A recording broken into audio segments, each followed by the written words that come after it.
یہ تصویریں جو آپ دیکھ رہے ہیں خود بخود بیان کر رہی ہیں دونوں دلوں کے سانسد ایک دوسرے کو گھونسے مارنے لگے۔ آپ کو بتا دیں جس سمے پاکستان کی سنسد میں یہ یدھابھیاس چل رہا تھا پاکستان کے راشٹرپتی وہاں موجود تھے، تو دونوں پارٹی کے سانسد کس کو مجبور کیا کہ جو اسیران جمہوریت ہے، جو اراکین اسمبلی حکومت نے جھوٹے کیسز میں گرفتار کیے ہوئے ہیں، ان کے پروڈکشن آرڈرز کو وڈرا کریں۔ ناظرین، آج پارلیمنٹ میں صدر پاکستان کی تقریر تھی جو پوری کی پوری کشمیر کے لیے تھی۔ اس تقریر کے دوران ہاتھا پائی ہوئی۔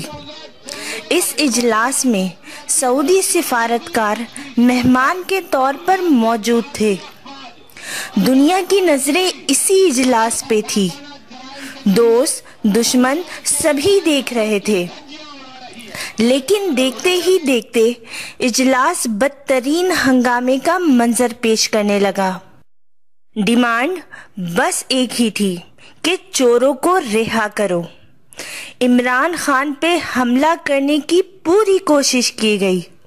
بھارتی میڈیا بار بار اس صورتحال کو دکھا کر پاکستان کا مذاق اڑا رہا تھا۔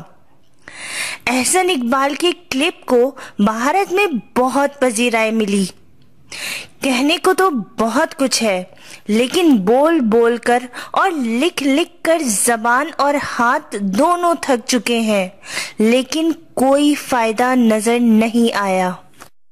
اب بس اتنا ہی کہنا ہے کہ یہ ایوان مقدس نہیں، ایوان جنگ ہے۔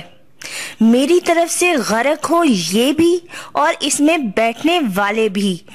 اب جب کوئی فوج کے خلاف بکواس کرے تو اسے یہ ویڈیو دکھائیں کہ پاکستان کا نام فوج گندا نہیں کر رہی، بلکہ جمہوریت کے بڑے بڑے علمدار ملک و قوم کو پوری دنیا میں سب کے سامنے رسوا کر رہے ہیں۔ اور پھر ہم فوج کی طرف نہ دیکھیں تو کس کی طرف دیکھیں؟ لعنت بھیجنے کی ہمت مجھ میں نہیں، لیکن ایک بار پھر سے غرق ہو یہ سب۔ ملیں گے نئی ویڈیو کے ساتھ۔ سبسکرائب بٹن پر کلک کریں اور بیل کے نشان پر بھی کلک کریں تاکہ ہر ویڈیو آپ کو مل سکے۔ اپنا خیال رکھیے گا۔ اللہ حافظ۔